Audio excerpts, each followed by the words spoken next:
Manani guys, igama Nqobile ngiphathela amazibela omkhokha angomhla ka-29 August. Ikhulekani guys namanje iyamudla enhlizweni lento yokuthi umphephethe phela umane wakhothamela uSiphamandla esikhundleni sakhe.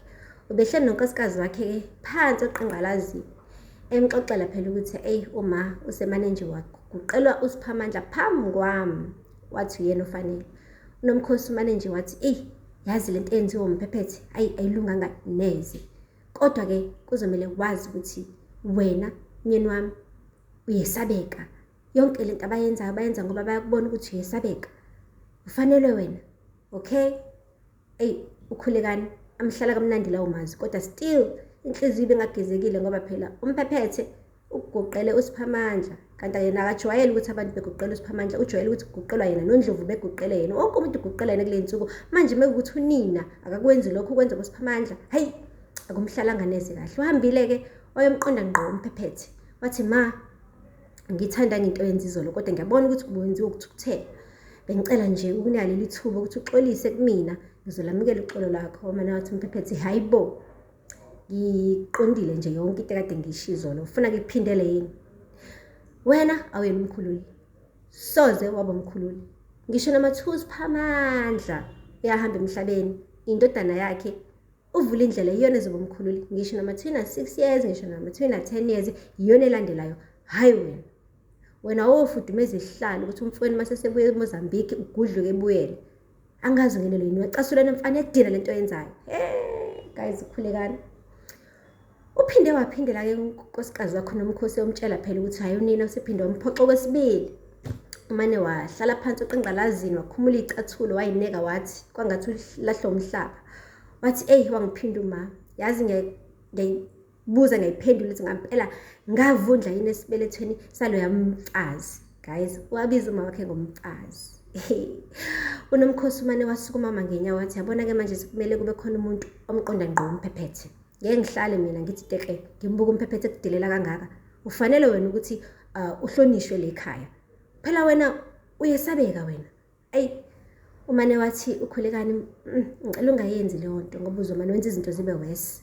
Usanda ukungitshela manje ukuthi mina ngiyasabeka ngiyakhazimula nabo ngekudala bazokubona lokho. Yabona nje yena lo umphephethe uzozala kumina eguqa ngamadolo ezoxolisa. Angiphathi ke uSiphamandla intandokazi yakhe nayo izobithi uyesabeka la kumina. Unomkhosi wavuma ngekhanda kodwa ubona ukuthi akahleliseke neze inhlizweni yakhe nje usenalesi silonda kumele asipholise. Umane wathi ukhulekani nkosikazi wami musukhathazeka. Ngeke ngize ngikuphoxe. Yazi uyayiveza manje nokhulekani ukuthi lento akasayenzeli yena useyenzela noNomkhosi ngoba akafuni phela ukumphoxa. Ufuna ukubonakala ngathi uyile ndoda le strong emehlweni kaNomkhosi. Guys. uNomkhosi ke akavaza umlalelo umnyeni wakhe. Uthe nje umphephethe esayiphuzela itiye lakhe ebandla nkosami emzini wakhe. Waqhamuka uNomkhosi. Wathi kumnandi phuza itiye. Lapho indodana yakhe icule inyembezini yakhala. Umphephethe aqala zemva kwakhe eqala zemasayidini. Athi hayibo ngabe ukhuluma nami yini? Wathi hayibo kanti ubani la endlini umuntu owenza indodana yakhe yakhala ngaphandle kwakho? Wathi hayi Nomkhosi angeke ube ukhuluma nami kanje. Wathi hawu ufuna ukubuza umbuzo kodwa ukuthi wakwenzani ukhulekani? Ngitshela ukuthi wakwenzani ukhulekani khona azoxolisa phela ngoba kuyacacala ekhaya ukuthi hayi awumthandi wena uthanda uSiphamandla. Hlezi njalo kubeka uSiphamandla le phezulu ukhulekani uhlezi le phansi. Kwabangwa yini ngoba ngithi lezi ingane zakho zombili. Umane wathi umphephethe yazini ngisacela nje ukusuka angihambe ngoba ngiyabona ukuthi lento ayizuphetha kahle. Wathi musukubaleka nje namhlanje ngifuna ukutshela zonke indaba zakho. Uyabona wena mama ubolile. Khuluma izinto ezibolile indodaneni yakho owayizala. Kuyacaca ukuthi futhi wena ukhulekani ozomkhipha ngisho umkhipha esiswini. Waqala ke manje wazama ukuyibamba umphephethe kodwa ubona ukuthi hayi uthukuthele uyavevezela. Wathi ngithena Nomkhosi angikwazi nje ngesikhathi ufika wena le ekhaya ungenje awungakhulumi nami kanje. Wathi kufanele phela ngoba ngangakwazi ukuthi inhloboni yapende manje singakwazi ukuthi inhloboni yapende. Yabo wena hayi man ingane uyayikhetha wena awukwazi kuba umama oneqiniso. Guys uthelo ke mbelesele emkhuluma ngamazwi amhlungu umphephethe wahlule ukuzibamba.